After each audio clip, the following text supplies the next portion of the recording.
నైరుతి రుతుపవనాల ప్రభావంతో కురిసిన వర్షాలకు ఉమ్మడి కర్నూలు జిల్లా అనంతపురం జిల్లాలోని పలు ప్రాంతాలు తడిసి ముద్దయ్యాయి. పలు ప్రాంతాల్లో వాగులు వంకలు పొంగిపొర్లాయి. వంతెనలు రహదారులపై నుంచి నీరు ప్రవహించడంతో వాహనదారులు తీవ్ర ఇబ్బందులు పడ్డారు.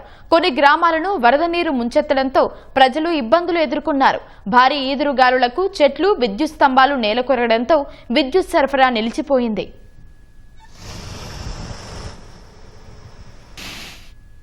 కర్నూలు జిల్లా ఆదోనిలో శనివారం అర్ధరాత్రి నుంచి కురుస్తున్న వానలకు లోతట్టు ప్రాంతాలు జలమయమయ్యాయి. లంగర్ బావి వీధి, municipal main road, Srinivas Bhavan, Parishamulla ప్రాంతాలు చెరువులను తలపించాయి. ఆలూరులో కురిసిన భారీ వర్షాలకు వాగులు వంకలు పొంగిపొర్లాయి. ఆలూరు గుంతకల్లు రహదారిలో వాగు ఉధృతంగా ప్రవహించడంతో రవాణా వ్యవస్థ స్తంభించింది. హాలహర్వి మండలం గూల్యాం, సిద్దాపురం గ్రామాలకు వెళ్లే దారిలో వాగు ఉధృతికి రాకపోకలకు అంతరాయం ఏర్పడింది. గోనెగండ్ల మండలం గంజహల్లిలో మల్లెల వాగు పొంగి ప్రవహించింది. దీంతో పాఠశాల ఆవరణం చెరువును తలపించింది. పత్తికొండ, ఆస్పరి, దేవనకొండ మండలాల్లో కురిసిన వర్షానికి హంద్రీలో ప్రవాహం పెరిగి గాజులదిన్నె జలాశయం జలకల సంతరించుకుంది. 2000 క్యూసెక్కుల నీరు జలాశయం లోకి వచ్చి చేరుతున్నట్లు అధికారులు తెలిపారు.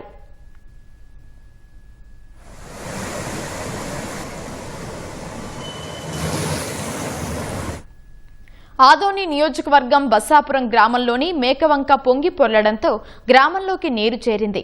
ఆదోని పట్టణానికి రాకపోకలు నిలిచిపోయాయి. పెద్ద హరివానం గ్రామంలో చిన్నవంక ఉధృతికి గ్రామంలోకి వెళ్లడానికి ప్రజలు అవస్థలు పడ్డారు. గోనెగండ్ల మండలంలోని బి అగ్రహారం వంక పొంగి ప్రవహించడంతో ఎమ్మిగనూరు, పత్తికొండ మధ్య రాకపోకలు నిలిచిపోయాయి. హాలహర్వి మండలంలో కురిసిన భారీ వర్షాలకు జాతీయ రహదారిపై నుంచి వరద ప్రవహించడంతో ఆలూరు, బళ్ళారి, ఆంధ్ర మధ్య వాహనాల రాకపోకలు అంతరాయం ఏర్పడింది.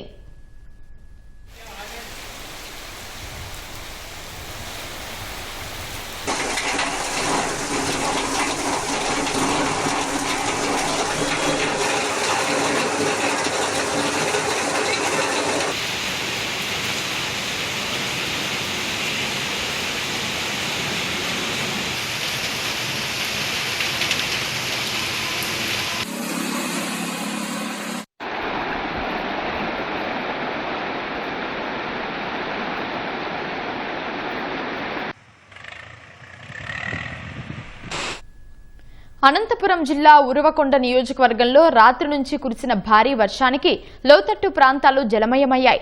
పలు గ్రామాల్లో రాత్రి నుంచి విద్యుత్ సరఫరా నిలిచిపోవడంతో ప్రజలు తీవ్ర ఇబ్బందులు పడ్డారు. హిందూపురం నియోజకవర్గంలోని లేపాక్షి, చిలమత్తూరు మండలాల్లో భారీ వర్షం కురిసింది. గాలివాన బీభత్సానికి పలుచోట్ల చెట్లు, విద్యుత్ స్తంభాలు విరిగిపడ్డాయి. కోడూరు గ్రామంలోని 100 ఏళ్ల నాటి వృక్షం పడిపోవడంతో ఓ నివాసం పైకప్పు దెబ్బతింది. ఇంట్లోని వారికి ఎటువంటి ప్రాణనష్టం లేకపోవడంతో అందరూ ఊపిరి పీల్చుకున్నారు. అత్యవసరం లేకుంటే తప్ప బయటకు రావద్దని ప్రజలకు అధికారులు సూచిస్తున్నారు.